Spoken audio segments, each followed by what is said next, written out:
Assalamualaikum warahmatullahi wabarakatuh. Bismillahirrahmanirrahim. Alhamdulillahirabbil alamin wassalatu wassalamu ala asyrofil mursalin sayyidina Maulana Muhammadin wa ala alihi washabihi ajmain amma ba'du. Yang sangat saya hormati Bapak Rektor UGM, juga Wakil Rektor Bu Aufa, semua yang megang otoritas agama di UGM, Pak Munjid. Pasarnya insya Allah tambah hari tambah tidak gelap. Itu istilah beliau, bukan istilah saya. Saya akan cerita dua hal, yang satu terkait tauhid, yang kedua masalah hukum sosial. Tentu yang pertama itu masalah tauhid. Jadi saya cerita, ini hadis sahih, saya ulang lagi, ini hadis sahih. Ketika para malaikat merasa imannya lebih kuat karena melihat aras langsung, melihat surga langsung, melihat neraka langsung secara langsung, ternyata oleh Allah, kata Allah, sungguh mengagumkan imannya para manusia. Kenapa ya Rabbi, kenapa ya Allah? Karena tidak melihat aras langsung, tidak melihat surga neraka, tapi percaya. Itu kan luar biasa. Nggak tahu tapi percaya. Dalam hal iman Pak Rektor itu memang agak unik. Nggak ilmiah itu kadang lebih benar. Jadi nggak ilmiah itu kadang lebih benar dalam hal iman. Dulu Imam Syafi'i punya guru Imam Malik, itu diberi satu analogi. Kamu punya dua pesuruh atau pembantu, atau kalau dulu masih era perbudakan ya budak. Memang harus disesuaikan zaman. Dulu bahasanya Mang Abdun, Abdun itu hamba sahaya, dulu masih ada. Terus si yang budak ini dikasih perintah, batu besar itu angkat. Yang satu langsung ngangkat, terus yang satu tanya, memangnya kenapa diangkat? Terus kata yang nyuruh, fa inna tahtaha dzaban, karena di bawahnya ada emas. Terus si Imam Malik atau gurunya ini cerita ulama, kamu seneng mana, sama yang langsung ngangkat gak tanya, sama yang tanya gitu. Di bab ilmiah bagus yang tanya karena ilmiah, tapi di bab loyalitas bagus yang gak tanya. Kalau disuruh ya laksanakan saja, tidak usah tanya. Jadi agama itu butuh loyalitas, tapi apa butuh ilmiah apa enggak? Karena kalau ilmiah terlalu ilmiah itu lama-lama kalau disuruh lagi, memangnya kenapa? Ya karena di bawahnya ada emas. Kalau tidak ada emas terus tidak mau. Pertanyaannya, ketika tidak mau dengan alasan rasional itu mengurangi loyalitas apa enggak? Tetap mengurangi loyalitas. Wong disuruh kok tidak mau, meskipun perintah ini tidak penting. Misalnya gelas saya di samping kanan saya, terus bilang ke anak saya, Dek tolong pindah ke kiri, kan nggak penting-penting banget, tapi tetap saja kalau nggak nurut saya gelo, itu saya mangkel ya, karena disuruh kok tidak mau gitu. Nah, beragama itu seperti itu, imtisalul awamir itu loyal pada perintahnya Allah Ta'ala, baik saat kita tahu alasannya maupun tidak tahu. Jadi kadang-kadang tahu ini masalah, kadang tahu itu masalah. Nah, kemudian itu disebut iman. Iman itu percaya sama ketentuan Allah Ta'ala. Makanya saya sering didatangi beberapa orang, Gus saya ikut training sholat khusyuk, dan saya tambah khusyuk sekarang karena tahu fungsinya rukuk begini, fungsinya sujud begini. Lama-lama sholat tuh kayak senam yoga, karena semua fungsinya itu fisik, kesehatan itu. Tapi bagi yang nggak tahu malah pokoknya Allah nyuruh rukuk sujud itu, pokoknya disuruh ya kita nurut saja, nggak penting tahu. Karena kalau terlalu tahu nanti fungsi senam ini, fungsi sholat tuh kayak senam. Kalau terlalu apa? Tahu. Nah, makanya ini kan ya kampus-kampus itu kan terkenal lembaga keilmuan. Jadi agama itu jangan terlalu dianalisis lah, nanti ribet. Karena nanti panjang gitu, nanti jadi panjang gitu. Karena kalau terlalu tahu itu jadi repot itu. Nah, tapi lagi-lagi agama itu tidak anti ilmu. Saya ulang lagi, tidak anti ilmu. Suatu saat ini ada di kitab, Anda boleh percaya boleh tidak, tapi ada di referensi kami. Singkat cerita, Allah itu memanggil ulama, namanya Imam Amudi. Imam Amudi itu guru matematika, jadi dia ulama besar tapi dia guru matematika. Ya agak aneh, imam besar tapi dia guru matematika. Terus ketika beliau ketemu Allah, wafat itu, sama Allah disuruh ngajar malaikat.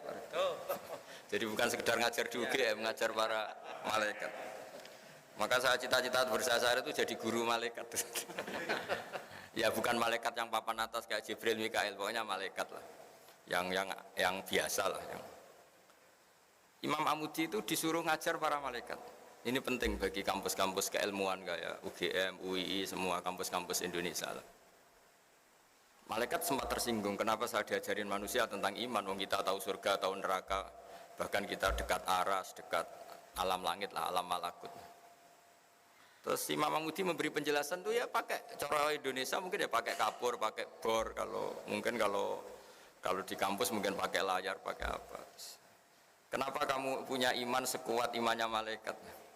Karena dia guru matematika bilang begini, angka 2 maupun angka 3 sampai miliatan sampai triliunan itu nisbatus naini wassalah sailama la nihayatalah, itu nisbatul far'i ilal asli. Mau angka kayak apa jumlahnya besar 2, 3 sampai miliatan, itu dibanding angka 1 itu cabang ketemu pokok atau cabang dari pokok. Kalau bahasa Arab nisbatul far'i ilal asli, semua itu bersumber dari 1, 2 ya bersumber dari 1, 3 ya 1, miliatan juga 1. Berarti alam raya yang seluas ini juga bersumber dari zat yang 1, yaitu Allah Ta'ala. Artinya terus malaikat bertakagum, ternyata cara iman seperti ini juga enggak kalah mantapnya dengan yang melihat surga langsung, neraka langsung. Karena nisbatus naini wassalasa ila ma la nihayatalaha nisbatul far'i ilal asli. Semua angka berapapun jumlahnya, 2 sama 1 miliar itu sama-sama dibanding angka 1, semuanya itu asal usulnya tetap angka 1. Setelah itu Imam Amudi bikin gambar, mulai gambar yang rapi kayak gedung yang baik, sampai gambar yang ruwet, sampai gambar yang enggak karu-karuan. Terus beliau, ini gambar ruwet, ya luas kan gambar ini, ya ruwet kan, ya ruwet. Semuanya dari 1 titik. Mau gambar kayak apa luwetnya, kayak apa memenuhi papan tulis, tetap dari 1 titik. Ya, titik ini nuqtatul wujud, semua inti wujud, yaitu Allah Ta'ala. Nah, iman dengan keilmuan itu bisa semantap itu, meskipun kita tidak tahu. Itu kan seperti mungkin ya, yang menekuni ilmu medis mungkin tahu indikasi penyakit ini pasti begini. Kalau yang ahli Pertamina atau yang ahli geologi mungkin tahu, kalau bumi seperti ini pasti kandung minyak, kalau bumi yang gempa pasti ada patahan. Indikator-indikator gitu bagi ahlinya kan melahirkan satu keyakinan, meskipun belum dilihat. Sama, meskipun kita tidak melihat Allah langsung, tapi pasti kita yakin, seyakin-yakinnya bahwa alam raya seluas ini semuanya itu nisbatul far'i ilal asli, semua itu cabang dari pokok. Artinya asal usulnya diciptakan oleh dasar 1 al aslu, yaitu Allah Ta'ala. Nah, kenapa kita menolak faham ateisme? Ateisme itu misalnya yang berkeyakinan tiada Tuhan atau tiada kausa prima atau tiada penyebab. Karena bumi ini kadung wujud, di mana-mana wujud itu penyebabnya harus lebih wujud, harus punya eksistensi. Masa kemudian kita bilang bumi yang wujud, yang ada, yang punya eksistensi, kemudian kita bilang penyebabnya itu tidak ada. Masa sesuatu yang tidak ada kemudian menyebabkan yang ada. Nah, di sini terus kita diajari Allah itu wajibil wujud, Allah itu eksistensinya harus ada. Karena alam raya ini kadung ada, di mana-mana kalau kadung ada ya penyebabnya harus ada. Nah, karena ini penyebab disebut kausa prima atau wujud yang super. Kalau dalam bahasa agama disebut wajibil wujud. Nah, hal-hal seperti ini yang menjadikan ilmu itu penting. Nah, ilmu yang nggak penting itu ilmu yang perspektif kita, itu yang mulai kacau. Ini ilmu yang mulai kacau, termasuk ilmu kita yang di zaman akhir mulai kacau kayak tadi. Karena kita punya perspektif, kalau ngangkat batu atau bongkar batu ya harus ada untungnya dong, ada emasnya atau ada minyaknya. Masa nggak ada apa-apa disuruh bongkar? Itu ilmu yang tidak mengikat. Kalau ilmu tadi kan mengikat karena itu melahirkan tauhid. Kalau ilmu ini kan enggak. Kita punya nafsu, punya selera, punya hitung-hitungan materi. Kalau kerja ya dapat sesuatu, kalau ngangkat batu ya harus dapat emas atau minyak. Sementara ternyata bos kita hanya ngukur loyalitas kita, nurut enggak gitu. Nah, padahal andaikan kita nurut, meskipun itu batu kita angkat enggak ada apa-apanya, sudah dapat kredit poin karena kita loyal. Nah, di sini agama mulai enggak boleh dipertanyakan. Enggak boleh agama itu dipertanyakan. Kenapa zuhur itu 4 rakaat, yang subuh 2 rakaat. Lama-lama tanya, kenapa rukuk yang fungsi medisnya begini, fungsi olahraganya gini kok lebih lama, lebih kok repot nanti. Makanya saya ini ikut goblok Pak Rektor, karena ada tamu yang provokasi saya. jenengan harus setuju ini Gus, biar kelihatan perintah Allah itu ada hikmahnya. Hikmahnya sujud, peregangan, apa pokoknya fisik semua. Tapi kalau saya setuju itu nanti sholat kayak senam yoga. Akhirnya saya yang mau guya-guya dok gak jelas. Karena ini ilmu sosial, jadi boleh setuju boleh enggak karena tadi. Nah, orang yang tadi disebut Pak Munjid tadi, yang dari pasar gelap tadi, itu mikir agama nggak mau jelimet. Padahal ada ilmu yang permanen, yaitu yang mengarah ke tauhid. Ada ilmu yang nggak perlu permanen, yaitu ilmu sosial. Ketika kita tanya, kenapa harus kita bongkar, apa ada emasnya apa enggak? Sebenarnya mental kita ini sudah materialistik. Kita mendikte bos kita untuk ikut perspektif kita, itu sudah keangkuhan dalam bahasa Allah. Nah, itu yang dilakukan iblis. Iblis itu ketika disuruh sujud pada Nabi Adam, dia pakai perspektifnya. Loh, saya ini lebih keren, saya ini lebih tua, materi saya lebih keren dibanding materinya Adam, kenapa disuruh sujud? Nah, ini yang menjadi keangkuhan. Dia mendikte Allah untuk ikut perspektif dia, padahal Allah maunya itu ya sudah nurut saja, yang merintahkan saya. Nah, saya mohon teman-teman di UGM juga semuanya, kalau beragama itu jangan pakai perspektif kita. Kalau pakai perspektif kita ya repot. Nanti pakai teori untuk rugi.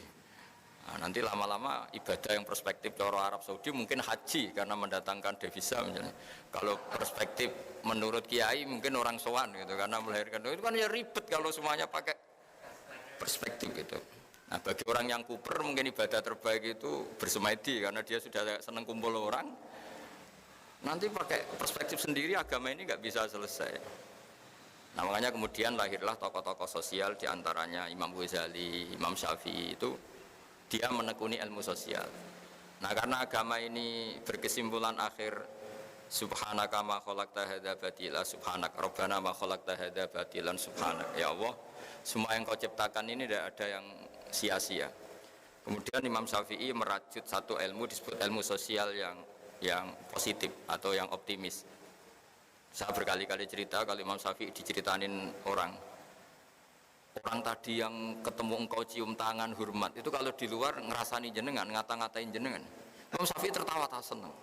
Berarti saya hebat. Hebat gimana orang itu munafik di depan Anda hormat, di luar enggak? Berarti saya wibawa, di depan saya agak berani. Jadi dia anggap enteng saja apa? Berarti saya wibawa, buktinya di depan saya enggak berani. Dikira itu kan terus dia kaget Imam Syafi'i, ternyata enggak. Terus dikasih tahu lagi, separuh dari kampung ini nggak seneng sama jenengan. Baguslah, berarti separuh kampung ini nggak mungkin utang saya, karena nggak seneng itu mesti tidak utang. Itu kalau seneng malah pinjam mobil, utang, ribet. Itu. Nah, semenjak itu terus agama menjadi indah, asik. Makanya saya berkali-kali kalau ada baru nganten anyar itu, kalau nasihat saya, kamu kalau istri kamu marah ya bagus. Barokahnya marah nggak seneng tuh nggak minta ke mall, kalau harmonis malah minta ke mall mahal kata saya. Jadi kalau harmonis ya nikmatnya harmonis, bisa jalan-jalan ke mall, ke cari bakso. Kalau baru neng-nengan ya bagus ya nggak berbiaya kan. Sudah pokoknya yang gampang-gampang saja kata saya. Jadi ulama itu punya seni untuk ngelola sosial itu. Saya itu zaman belum kenal UGM ya seneng, kenal ya seneng. Barokahnya nggak kenal ya nggak diganggu seperti ini. Mungkin barokahnya kenal kalau saya politikus punya akses. Tapi kebetulan saya kan tidak politikus itu, jadi ya, saya tidak tahu fungsi kenal Pak Munjid untuk apa, tidak tahu. Tapi kalau saya politikus mungkin ini keren, bisa jadi jejaring politik. Tapi kan saya tidak politikus itu. Tapi yang jelas nanti masuk surga itu rame-rame. Saya butuh teman banyak lah. Kalau di surga sepi juga agak enak lah jadi teman. Nah, ilmu sosial ini juga yang nanti saya baca di antara tulisan saya supaya tahu, kita semua tahu kalau ilmu sosial itu pakemnya enggak jelas itu karena memang ukurannya beda-beda. Ya bisa dilihat di halaman 24 ya. Di halaman 24. Saya baca terjemahnya saja ya. Mungkin jenengan lebih kulino bahasa Inggris, ini kalau ada bahasa Arab jadi dianggap jimat. Saya baca terjemahnya saja yang Paris paling bawah 24 itu. Nabi Yahya suka berkawan dengan orang-orang baik, tentu itu baik. Sedangkan Nabi Isa memposisikan diri sebagai dokter yang mengobati orang sakit. Tentu ini juga baik asal dilakukan orang yang benar dan dengan cara yang benar. Jadi singkat cerita, itu Nabi Isa itu kalau jalan-jalan di satu komunitas atau satu masyarakat atau satu daerah, itu mesti dia nginep atau nyari orang terburuk di sini siapa itu. Orang yang paling dibenci banyak orang itu siapa gitu. Kalau Nabi Yahya enggak tanya orang paling baik di sini siapa. Yang Nabi Yahya bermalam di tempat orang baik, yang Nabi Isa suka berkawan yang kurang-kurang baik gitu. Singkatnya dua nabi ini kan sezaman, Nabi Yahya dan Isa. Terus akhirnya ditanya sama Nabi Yahya, kenapa kamu suka berkawan orang-orang enggak baik? Terus ana tabibun, saya ini nabi, jadi seperti dokter, di mana-mana dokter yang ngobati yang sakit. Artinya kalau nabi kiai itu kan dokter peradaban, dokter sosial, dokter moral. Jadi itu kan ukurannya enggak jelas. Kalau kita bertawan orang baik, potensinya itu coro Jawa tahsilul hasil nguyai segoro. Wong wis sehat kok didatangin dokter untuk apa? Wong sudah baik kok didatangkan kiai untuk apa? Corong Jawa itu nguyai segoro. Tapi berkawan orang jelek, ya potensinya memang mengobati, tapi ya potensi katut. Karena ya iman pas-pasan. Jadi kan, tapi itu kan satu ilmu bahwa kalau kita ingin mengentas kejahatan atau mengentas kebodohan, mau tidak mau harus mau bersosialisasi kan. Makanya saya sering ketemu banyak kiai kalau ditanya, Gus berteman orang jelek itu gimana? Haram kata saya. Tapi kalau membina orang jelek baik dan bisa bina kalau berteman kan bulat-bulat, bulat-bulat. Jadi logika yang dibangun kan berteman orang jelek haram, membina orang jelek baik, bisa bina kalau berteman. Tapi bisa keblontor ya kalau berteman. Makanya hal-hal sosial gini tidak usah dipakemkan lah, karena ilmu sosial itu nggak ada batasnya. Sufyan Ats-Tsauri itu ulama yang nggak mau kumpul orang. Yang satu temannya itu suka kumpul orang. Ditanya, kenapa kamu suka kumpul orang? Ya karena bisa jamaah, bisa ngajar, bisa macam-macam. Terus kata Sufyan Ats-Tsauri, wahal takrohu illa man ta'rif. Kamu pasti benci dan kecewa ya sama orang yang kenal. Artinya gini, kita akan disuruh mencintai orang Islam gara-gara kenal itu kan punya pengalaman ditipu, disombongin, dikata-katain, dicuekin. Karena takut itu terjadi, Sufyan Ats-Tsauri milih tidak kumpul orang. Tapi tidak kumpul orang kemudian juga kalau punya mobil nggak pernah dipinjam, kalau punya uang yang nggak pernah nolong orang. Jadi efeknya sama-sama, bisa iya bisa enggak. Itu nggak ada batasannya. Saya termasuk kiai yang jarang pergi sama istri, karena ya pikiran saya sederhana, di rumah ketemu, masa di perjalanan ketemu, itu kan bisa bosen itu. Tapi ada yang sama istrinya pergi bareng terus, karena selain nemani juga sambil ngawasi. Itu kan batasan sosial itu nggak jelas. Jadi apa ya? Makanya tadi kalau ditanyakan, tadi Pak Rektor juga tanya, berteman non muslim, berteman, ya, itu nggak ada selesainya seperti itu. Karena saya juga pernah matur sama Bu Ova, karena tadi kalau kita misalnya jadi dokter terus ngobati orang yang potensi korupsi lagi, potensi jahat lagi, gimana hukumnya menyembuhkan orang yang potensi jahat lagi dan punya jejak memang jahat gitu. Ya pertanyaannya, bagaimana kalau barokahnya kamu obati terus simpati terus jadi baik. Tapi itu lalu ada pertanyaan, bagaimana gara-gara kamu obati jadi bisa jahat lagi. Kan nggak ada selesai. Kita berkawan non muslim ya gitu, kalau orang Islam kita baik, barokahnya itu mungkin tertarik sama Islam. Tapi bisa saja karena kebaikan kita sarana itu dipakai yang tidak baik. Itu siklus sosial itu nggak pernah selesai. Nah hal-hal seperti itu yang kata Nabi disebut orang yang beristihad, jika benar pahalanya 2, jika salah pahalanya 1. Karena ini, tapi ini yang sosial loh ya. Kalau tauhid ya hanya tunggal tadi, karena tauhid itu kebenaran tunggal. Sehingga kalau di tauhid nggak nerima konsep kecuali fama ada ba'dal haqqi illa dhalal. Kalau nggak benar ya pasti salah. Nah, kebetulan ilmu tauhid itu ilmu yang mudah dicerna manusia. Nah, disinilah kenapa Allah itu tetap saja ngendikan inna dina inda wahil Islam. Karena setelah Imam Amudi tadi mencontohkan pentingnya iman sama al-wahidul ahadus somad, zat yang tunggal, yang satu, yang esa, entahlah terjemahnya al-wahid itu karena diterjemah Indonesia itu nanti padanan Arabnya kadang tidak pas, makanya sering ngeluh saya dengan Profesor Zaini, Pak Kures itu kadang ngeluh karena terjemahan Arab itu tidak mudah diterjemahkan Indonesia. Tapi apapun itu kan setelah kamu ngaji matematika atau ngaji ilmu apa saja tadi. Saya punya kitab dulu diajarin Mbah Mun. Itu satu kitab tuh gambar, mulai gambar gedung sampai gambar pohon sampai gambar sapi. Ternyata itu hanya untuk menjelaskan apapun ruwetnya gambar ini dimulai satu titik. Apapun alam raya seluas ini ada Mars, ada Jupiter, ada apa saja ya dimulai dari satu titik yaitu nuqtatil wujud, yaitu wujudnya Allah Subhanahu. Angka sampai miliar triliun ya sama dimulai dari angka 1. Nah, kita untuk memantapkan tauhid itu udah harus sampai nyun sewu ketemu Allah atau melihat surga langsung, neraka langsung. Dengan kekuatan akal kita ini sudah cukup. Makanya agama ini di kaum yaqilun, di kaum yatafakkarun, bagi yang mau berpikir. Nah, ini yang kebenaran hakiki. Tapi kalau kebenaran sosial tadi itu enggak jelas. Makanya saya kalau guyon dan itu guyon yang ilmiah. Itu ada orang itu perempuan jelek, saya berkali-kali cerita itu jelek, miskin lagi. Terus sowan sama suaminya ke saya, Gus doain saya jadi orang kaya. Saya guyonin itu. Nanti kalau suami jenengan kaya, pertama yang dievaluasi itu rumahnya diganti, jadi bagus. Mobilnya jadi ganti, lama-lama yang dievaluasi jenengan.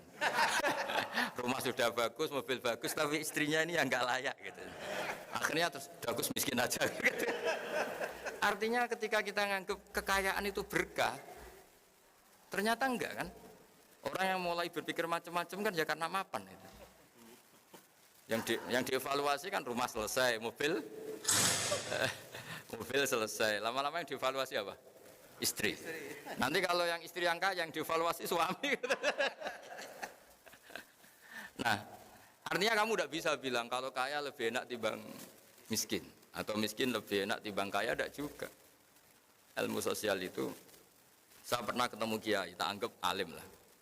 Tanya saya, Gus, negara yang hebat itu ya negara yang maju, yang kayak Amerika, kayak Eropa.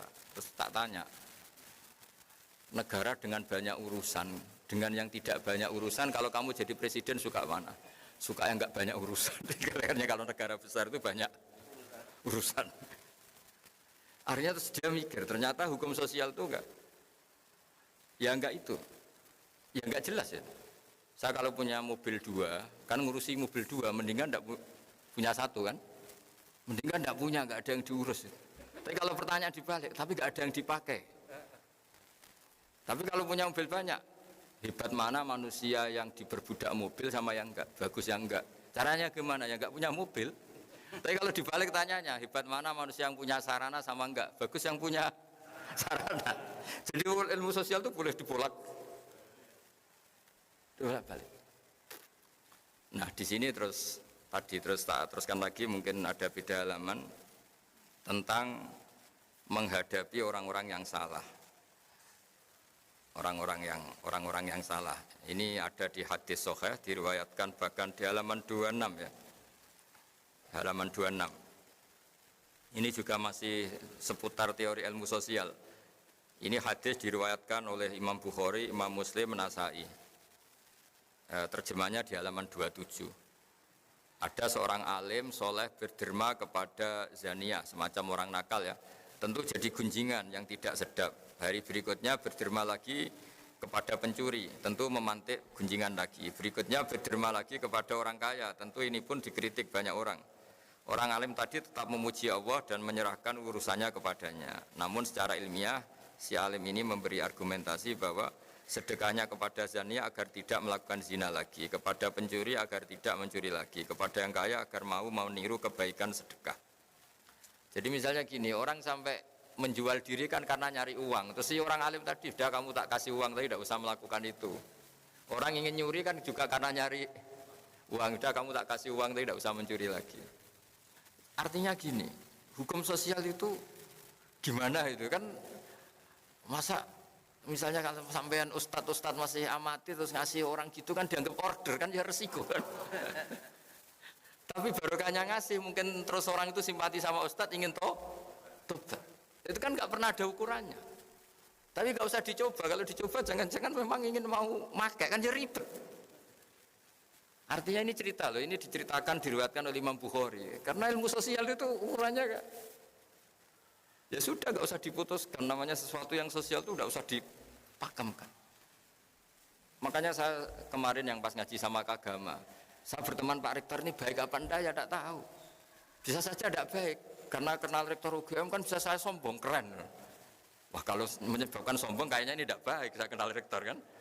Tapi kalau menyebabkan kebaikan yang lebih masif, lebih besar kayaknya baik. Ya tapi ini ilmu sosial, jadi dilihat saja perilaku saya berikutnya.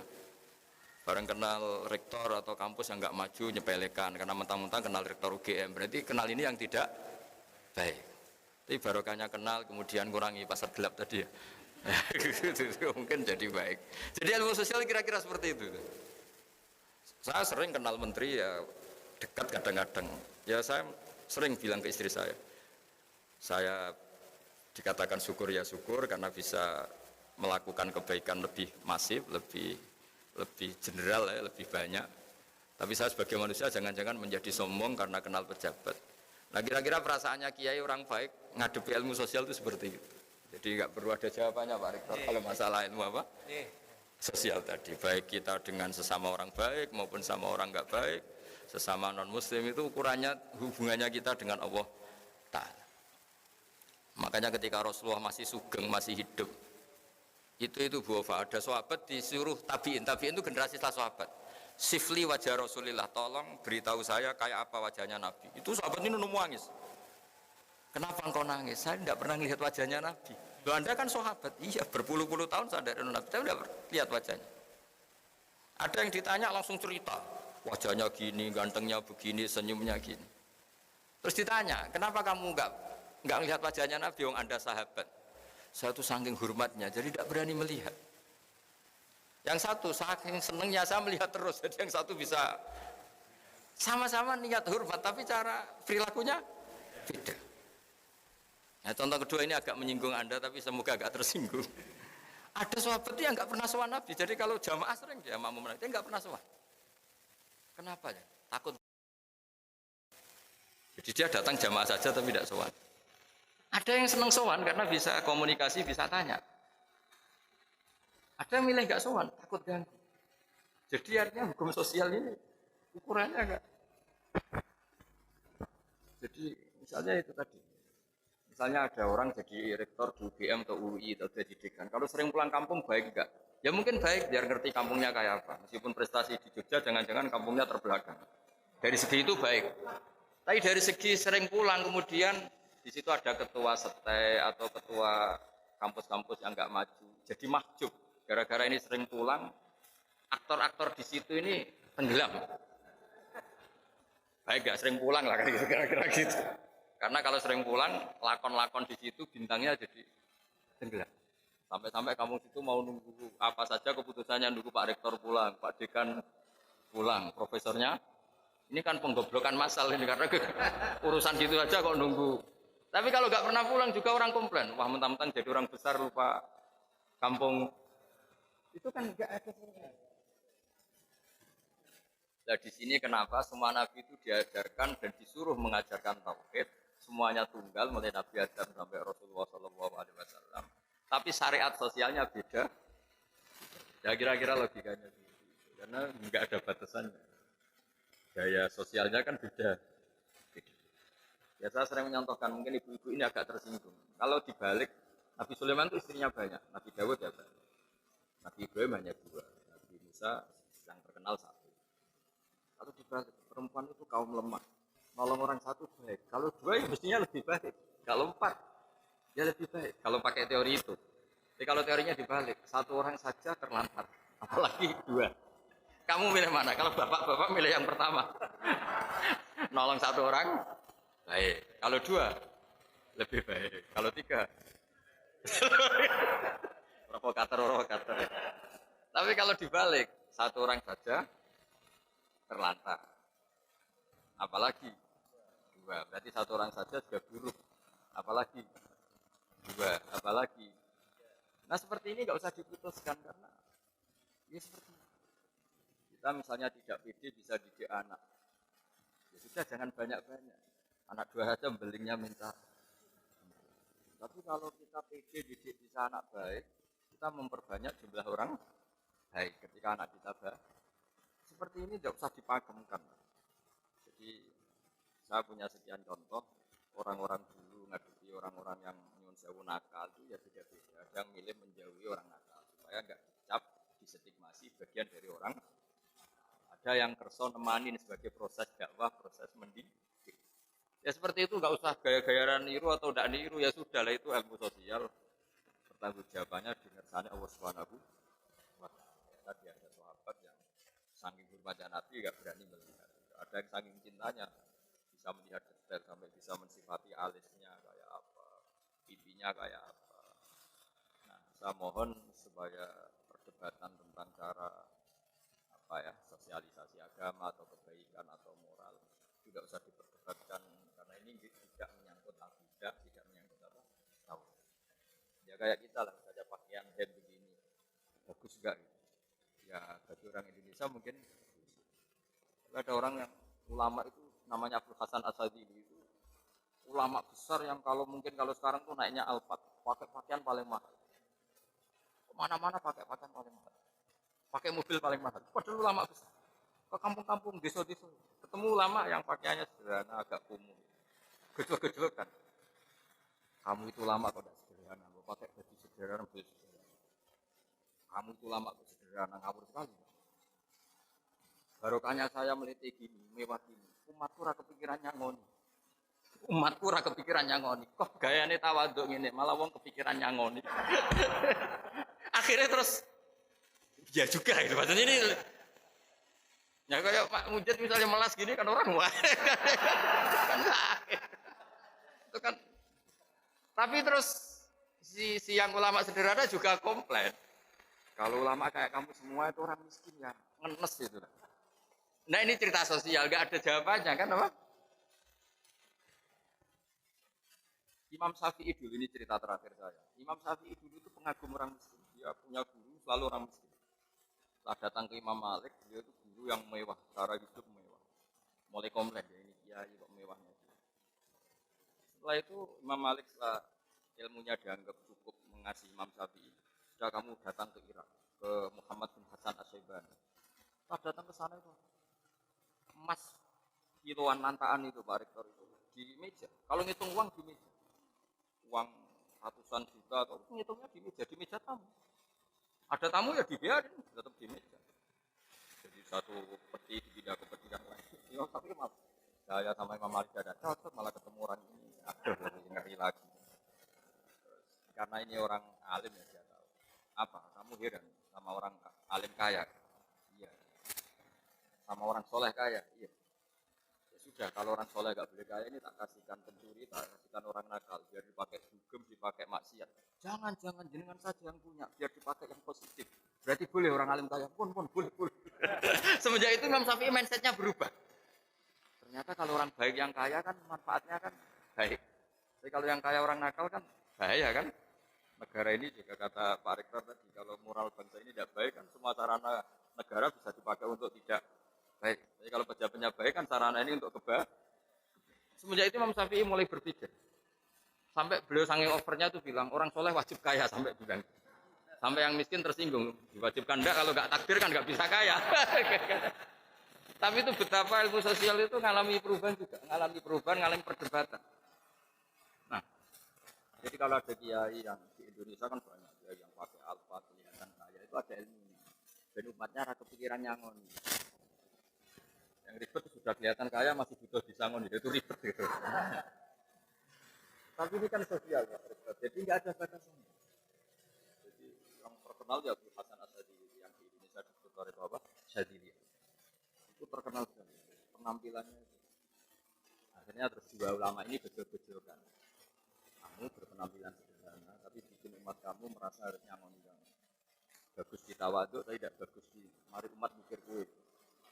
Kamu yang kelihatan kaya, ini bagus di umat gak kepikiran nyangoni, tapi umat ngenes berkorok dia juga ngono.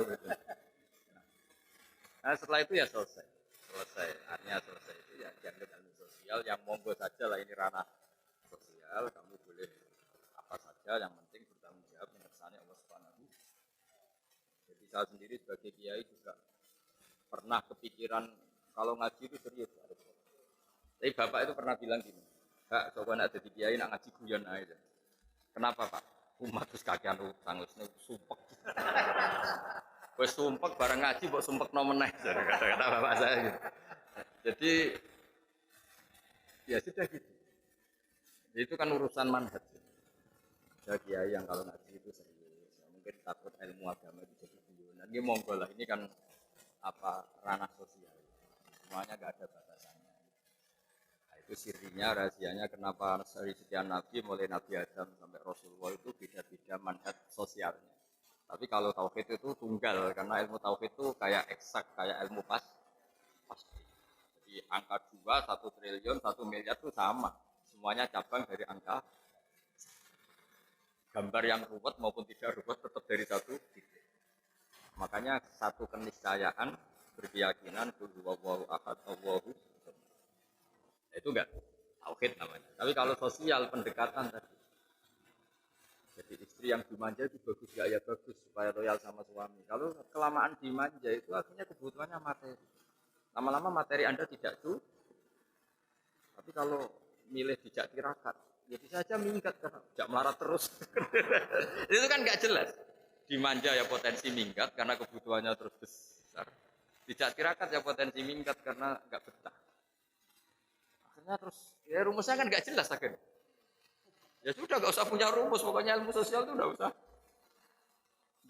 rumus ya tadi. Kalau Anda rektor, saya misalnya keceluk kiai besar sering datang ke kampung-kampung, itu kan menenggelamkan kiai-kiai kampung, kan kasihan. Kalau ada toko-toko Indomaret atau Alfamart di kampung-kampung kan kasihan toko-toko yang di kampung. Tapi kalau pertanyaan dibalik, orang kampung juga berhak dapat apa? Toko yang misalnya bersih, ber-AC. Kalau dibalik itu gimana ya? Ya ada toko steril bersih. Kalau pertanyaan dibalik, berhakkah orang kampung dapat toko yang baik dan bersih? Jawabannya, yang bisa ngadakan itu ya toko-toko yang besar. Tapi kalau dibalik, bolehkah toko-toko kecil dimatikan yang besar? Tidak boleh. Bolehkah tokoh besar berkunjung di kampung? Boleh. Bolehkah tokoh besar memahjubkan yang kecil? Tidak boleh. Jadi jenengan jangan sering pulang kampung. Nanti kasihan apa?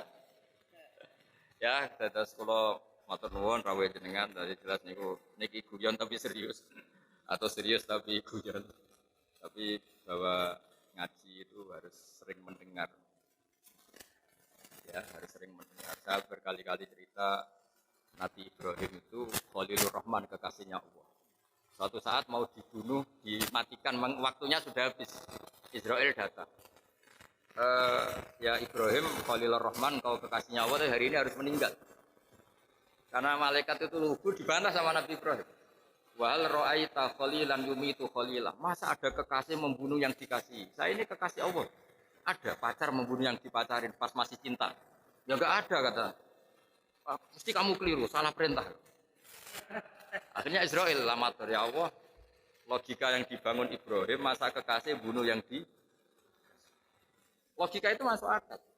Israel yang malaikat saja nerima. Padahal biasanya malaikat kan nggak mau nerima logika. Karena terlalu masuk akal. Setelah ketemu Allah, Allah ya namanya Allah kan pinter banget. Allah pinter banget. Bilang begini ke Ibrahim. Wahal ra'aita khalilan yakrahu ayal khalila. Ada kekasih yang nggak siap ketemu yang dikasih.